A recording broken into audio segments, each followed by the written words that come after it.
Welcome to ASU's FERPA tutorial.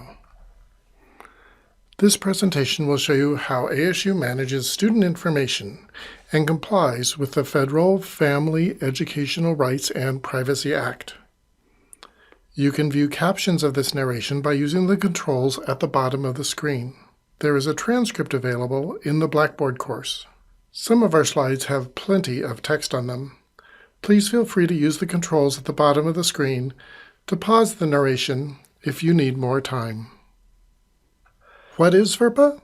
FERPA stands for the Family Educational Rights and Privacy Act and is also known as the Buckley Amendment. It protects the privacy of student education records. FERPA applies to all educational agencies that receive funding from the Department of Education, including ASU. If ASU is audited and found to be in non-compliance with FERPA regulations, then we could lose that funding. FERPA applies to all current and former students who have been admitted and registered for at least one class. What is an education record? It is a record that is directly related to a student, that is maintained by ASU or a party acting for the university, and includes personally identifiable information. The education record can be in any media, including handwriting, print, computer media, video, audio, film, microfilm, or microfiche. It doesn't matter what the medium is, as long as it is personally identifiable information about a student, it is considered part of the student's education record. What are some examples of student education records?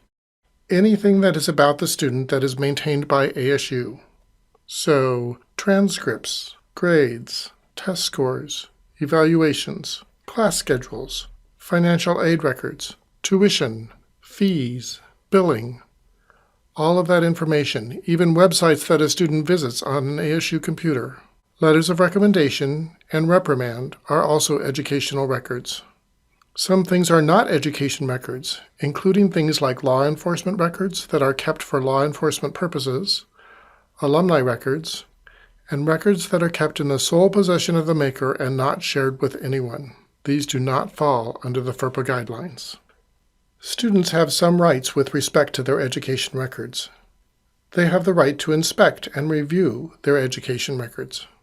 They are required to write to the registrar, dean, or department chair with the request and indicate which records they want to review. ASU has to respond within 45 days of that request for access. Students have the right to request an amendment or change to their records. Note that this does not apply to grading. Grading is handled through other academic policies. If students believe their records are inaccurate or misleading, they can request a change to the records. Students have a right to a hearing if the request for a change is denied. Students have the right to consent to disclosures of their personally identifiable information. There are some exceptions, but basically the student has control over disclosure. Students can request that a FERPA hold be put on their record by submitting a withhold directory information request to University Registrar Services, so that ASU does not release directory information. When they submit the form, indicators will display in PeopleSoft to notify ASU employees that the student has requested that the specified information not be released. The student also has a right to file a complaint with the U.S. Department of Education about alleged FERPA violations. We encourage our students to first speak with University Registrar Services to see if we can first come to an understanding about a potential violation and how to correct the issue prior to them involving the Department of Education. Of course, students can access their own information. Students access most of their information here at ASU through the MyASU web portal using their ASU Right ID and password. Alternatively, students can request to see their records by providing a photo ID to the relevant office. Education records are only disclosed to others with the prior consent of the student, unless it falls into one of the specific FERPA exceptions. Most FERPA exceptions are permissive, which means you are not required to release the information if you have a significant, justifiable reason not to disclose the information. We recommend discussing the release of information with your supervisor and University Registrar Services if you aren't sure. Some example FERPA exceptions include directory information, disclosure to a school official with a legitimate interest, health or safety emergency, disclosure to a parent or legal guardian of a dependent student, subpoena or court order, audit, compliance, testing, reporting, and accreditation functions. The first FERPA exception is directory information. Take a look at the list on the slide. If students do not want their directory information released, they should submit a Withhold Directory Information Request form, which explains the various directory hold options available to them. University Registrar Services will code students' records in PeopleSoft to indicate that they have requested to withhold the release of directory information.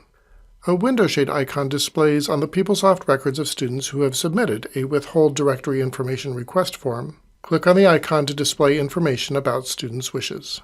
If no directory information hold is indicated, then all of this information can be released to anyone who asks for it.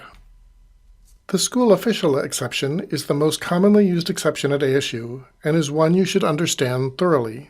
Each university defines what a school official is at their institution. Please read through this slide to understand what ASU has designated as a school official under FERPA. Legitimate educational interest means that it is only permissible to release educational information to a school official if that person needs the information to do his or her job. The next exception is health or safety emergencies. If there is a health emergency or safety emergency, and if the knowledge of information about a student is necessary to protect the health of the student or others, then certainly that can be given without the student's consent. Factors to be considered include the seriousness of the threat, the necessity of the information, and the immediate urgency of the threat. So if all of those factors make it necessary to disclose student information in order to protect the well-being of the student or others, then the information can be disclosed. The next exception is parent or guardian access. For parents of a high school student, they have access to their student's information until the student turns 18. At the university level, once students register for a class, the FERPA regulations start to apply, even if they are under 18.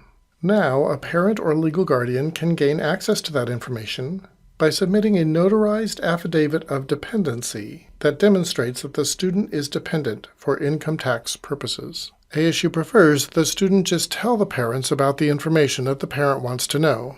The student has the opportunity to grant access to parents or other individuals via the My ASU Guest Access Permission section of My ASU. If the student has granted guest access, a window shade icon will display on their PeopleSoft record. Click on the window shade icon to see what specific guest access permissions the student has granted. The Profile tab on My ASU will allow a student to access their parent guest access permissions. On this page, students are able to send an invitation to their parent or guardian and allow them to see FERPA information. The information students can allow their parents or guardians to view is decided by the student. Students can be as limiting or as forthcoming with their FERPA information as they would like. The FERPA information that students can share can be seen on the Students' My ASU page under the Profile tab. To learn more about guest access permissions, visit the FERPA links section in the Blackboard course and click the My ASU Parent Guest Access link. Okay, let's talk a little bit about preventing FERPA violations. We all share the responsibility for protecting our students' information. Some common ways that FERPA violations happen include improper disposal of records. So there's a sheet of paper with a list of student IDs or other personally identifiable information on it, and it ends up in the recycle bin and then into someone else's hands instead of in the shredder. Or a display of an unsecured website that anyone in the world can get to. Or a loss or theft of documents or laptops, having information on your laptop or your phone that gets stolen. Emails sent to multiple students when information should be shared individually with each student. Or accessing education records for no legitimate educational purpose. These are all FERPA violations, and we do not want to engage in these behaviors.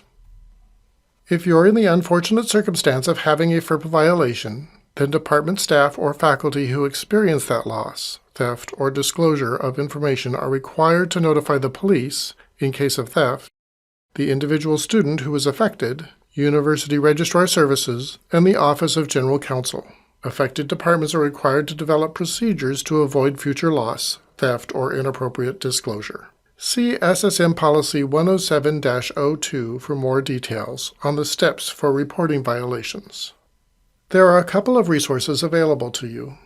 The first link is where the FERPA policies for ASU are clearly laid out, including the list of directory information. This is also the website that students can go to find those two forms, the FERPA Consent for Access and the Request to Withhold Directory Information. If you have further questions about FERPA policies, you can always contact University Registrar Services at the phone number and URL listed. And in the Blackboard course, you will see a FERPA Links menu item that will also have this information. For your convenience, we have included a link to the job aid that provides instructions on how to check a student's directory hold and consent for access permissions in PeopleSoft to see if they have requested a directory hold or have granted additional access to other individuals. This is the end of the presentation. In order to get credit for taking the class, you must pass the test. The test has 18 questions on it and you must answer 14 or more correctly. Go back to the Blackboard class and look for the FERPA tutorial test link in the upper left part of the screen. If you don't score high enough, you can try the test as many times as required. Thank you for listening to our presentation, and go out there and keep students' data safe at ASU.